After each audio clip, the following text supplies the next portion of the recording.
আসসালামু আলাইকুম। কিছু তথ্য দিই, কিছু বিশ্লেষণও করি। সেটি হলো যে আমাদের শ্রমবাজার, এটা আমাদের বিরাট একটা সম্ভাবনা। আমাদের রেমিটেন্স আসলেই আমাদের মুখ উজ্জ্বল হয়। কিন্তু আসলে পরিস্থিতি খুবই প্রতিকূল যে আর নতুন কোনো কর্মী আমরা পাঠাতে পারছি না, অবরুদ্ধ হয়ে আসছে কিন্তু। সেখানে আজকে সরকারের অন্তত ২ উপদেষ্টা ২টা তথ্য দিয়েছে। আসিফ নজরুল মালয়েশিয়া এবং আরেকজন উপদেষ্টা জাপান সম্পর্কে।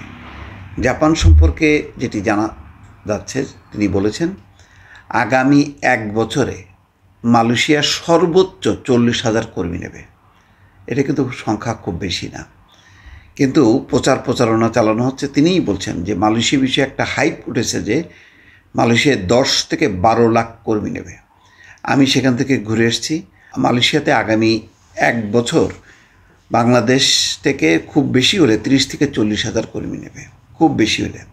বুধবার আন্তর্জাতিক মাতৃভাষা ইনস্টিটিউটে প্রবাসী কল্যাণ এবং বৈদেশিক কল্যাণ কর্মসংস্থান মন্ত্রণালয় আয়োজিত জাপানের শ্রমবাজার সম্ভাবনা এবং চ্যালেঞ্জ শীর্ষক এক সেমিনারে তিনি এই কথা বলছেন। আসিফ নজরুল বলছেন, মালয়েশিয়ার সঙ্গে আগের সরকার চুক্তি করে রেখেছে যে তোমরা রিক্রুটিং এজেন্সির তালিকা দেবা, আমরা নির্ধারণ করব।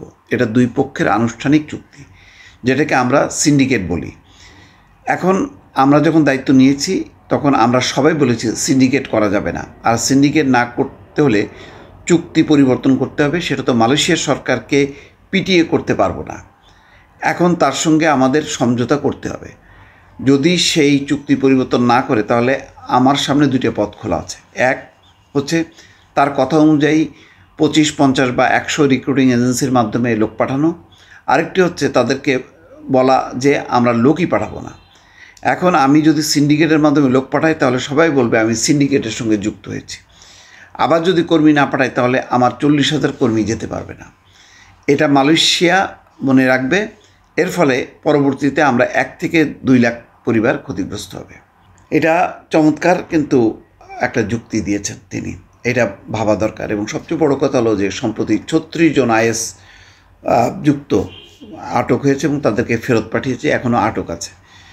ফলে একটা ঝুঁকিপূর্ণ যে বাংলাদেশ থেকে যারা যাবে তারা যে এই সমস্ত আইএসের কর্মকাণ্ডের সঙ্গে যুক্ত হয় কিনা, এটাও তাদের দুশ্চিন্তা। জাপানের সম্পর্কে বলছেন জাপানে কর্মীর চাহিদা আছে, কিন্তু সেই চাহিদা পূরণের সক্ষমতা কি আমাদের রয়েছে? আমাদের অদক্ষ শ্রমিক রয়েছে, ভাষা শিখছে কিন্তু সে দক্ষ হতে পারছে না। এখন আমাদের সমাধান একটাই, আমাদের জাপানে কর্মীর চাহিদা অনুযায়ী কর্মীকে দক্ষ করতে হবে। আমরা জাপান সেল করেছি, সেখানে একটা ডেডিকেটেড ওয়েবসাইট করা হবে।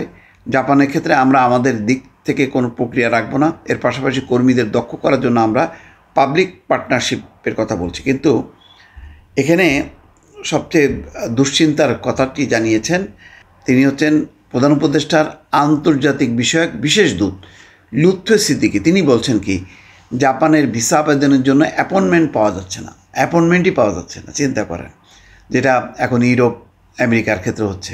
এটার একটা কারণ ভুয়া সার্টিফিকেট, ভুয়া ব্যাংক স্টেটমেন্ট, যেটা ইতালির ক্ষেত্রে ঘটছে। ঠিক একই ঘটনা সেখানে। লুৎফে সিদ্দিক বলছেন বিদেশগামী বাংলাদেশিদের ভিসার জটিলতার অন্যতম প্রধান কারণ জাল সনদপত্র এবং ব্যাংক স্টেটমেন্ট। এটা অপরাধমূলক কর্মকাণ্ড, এজন্য এখন শাস্তির ব্যবস্থা জরুরি। আমাদের কর্মীরা ভাবে যে জাল সনদ এবং অদক্ষতা নিয়ে কোনোভাবেই বিদেশে যেতে পারলেই হলো। ফলে অনেকগুলো দেশে একই সঙ্গে ভিসার জটিলতা তৈরি হচ্ছে।